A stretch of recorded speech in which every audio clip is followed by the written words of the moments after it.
इस नव वर्ष के शुभ अवसर पर दिल्ली में हमारा आना हुआ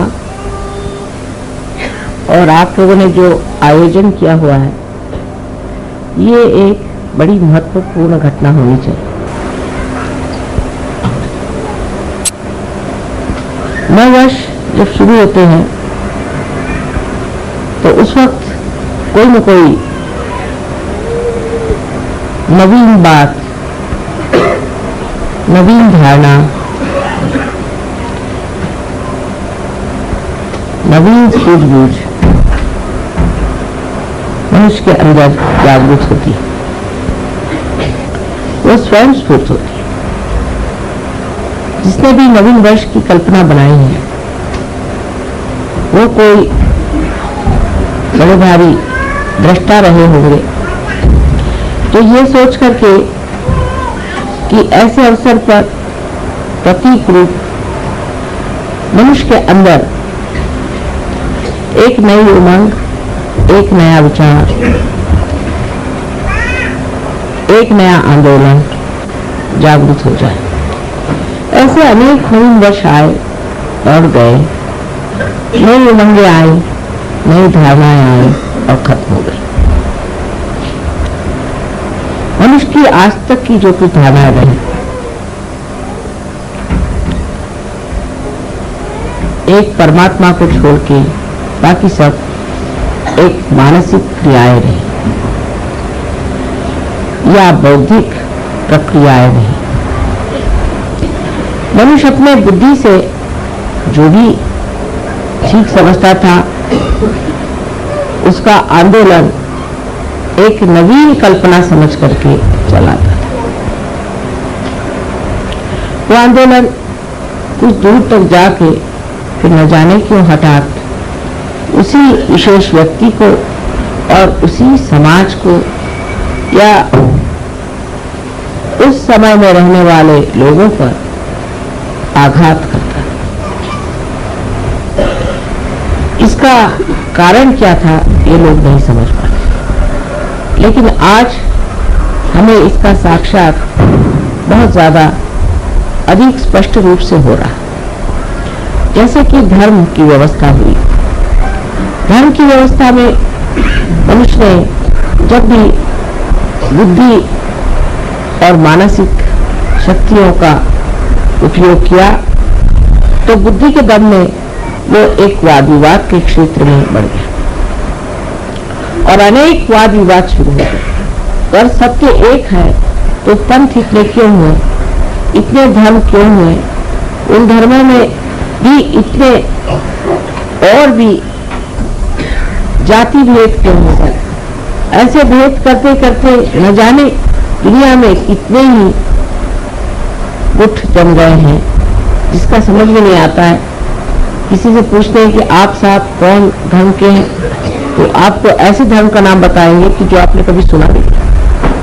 ऐसे धर्म धीरे धीरे मेरे ख्याल से हर एक नवीन वर्ष में ही उत्पन्न होते गए, क्योंकि मनुष्य की बुद्धि हर एक नवीन वर्ष में कोई न कोई नया उमंग लेकर पैदा हो। इसी प्रकार हमारे बुद्धि से राजनैतिक क्षेत्र में भी बहुत सी नई नई उमंगें आई और मनुष्य ने नई नई बातें निकाली। जैसे शुरुआत में माना गया कि चलो एक राजा ही रहे तो अच्छा है, राजा सबको समझ लेगा और राजा से ही सबको बड़ा लाभ होगा। तो देखा कि जिसको राजा बनाया वही दुष्ट निकला, उसी ने सताना शुरू कर दिया। फिर कहा नहीं, राजा तो ठीक है, इसकी जगह ऐसा करो कि प्रजातंत्र चीज शुरू। फिर उन्होंने प्रजातंत्र शुरू किया। प्रजातंत्र में देखा गया कि हर एक आदमी अपने को बिल्कुल ऐसा समझता है कि वो स्वयं ही उस प्रजा का संस्थापक है, संचालक है और करता है। अब आप देख रहे हैं कि अमेरिका में कितना आतंक मचा हुआ, किस कदर हिंसाचार मचा। अगर पढ़ते हैं तो आश्चर्य होता है कि इस प्रजातंत्र का हाल ऐसा क्यों हो गया, ये तंत्र सारा गड़बड़ क्यों। वही हाल बाद में आप कम्युनिज्म जो आया तो उसकी एक समझ लीजिए कि दूसरी एक नवीन उमंग लेकर के संसार में आया कि अब हम एक नया ऐसा संसार बसाएंगे कि जिसमें सब मनुष्य में समानता आ जाए, उनमें कोई भी तरह का फर्क न रहे, खाने पीने में हर चीज में एक जैसा हो जाए, और उसके अलावा उसको कोई स्वतंत्रता न रहे। अगर वो स्वतंत्र हो गया तो स्व के तंत्र में वो गड़बड़ हो जाता है, इसलिए उसकी स्वतंत्रता हटा दी जाए। क्योंकि मनुष्य को जब एकदम मूर्ख समझा जाए तभी ऐसा हो सकता है। फिर मनुष्य मूर्ख नहीं, वो तो हर जगह उसको आप जितना दबाएगा उतना वो खोपड़ी पे चढ़ेगा। तो ये भी चीज कुछ बन नहीं पड़ी, वो भी नहीं बनी, ये भी नहीं बनी। इस तरह से जहां देखते हैं वहीं आतंक है। धर्म के मामले में तो आप देख रहे हैं कि किसी के धर्म की हालत देख करके लगता ही नहीं कि परमात्मा भी कोई चीज हो सकती जो एकमय हो, तो केवल हो, इसके लिए सब लोग आपस में सरकार रहे हैं, सबको मार डाल रहे हैं। तो ये कारण क्या है? जब चीज आपकी एक बहुत ही ज्यादा सुष्ट रूप से नवीनतम संसार में आई है, तो इस नवीनतम चीज में और इस नाविन्यपूर्ण चीज को इस कदर गंदी, मैली, कुचैली करके क्यों संसार में आंखों में नजर आ रही है? उसका ऐसा हाल क्यों हो रहा है?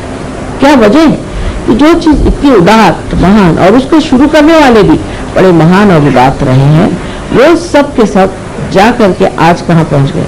जैसे अमेरिका में मैं सोचती हूँ कि बहुत बड़े इंसान हो गए, उनको हम कहते हैं अब्राहम लिंकन, बहुत बड़े आदमी थे, रियलाइज सोल थे, उन्होंने सीधी चीज, इतनी बढ़िया चीज संसार में ला दी, इतना बड़ा काम कर दिया। लेकिन अब जो है वहाँ देखते हैं तो सोचते हैं जो उन्होंने किया था पता नहीं, उसको किस तरह से इन लोगों ने एकदम विद्रूप और कुरूप करके रख दिया। एक ये बात हो गई।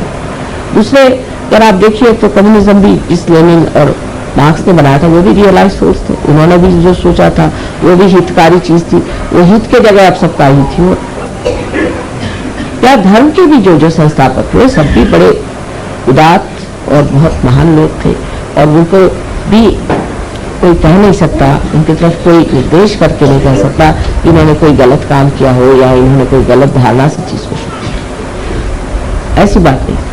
लेकिन आगे जाकर के वो चीज ऐसी क्यों?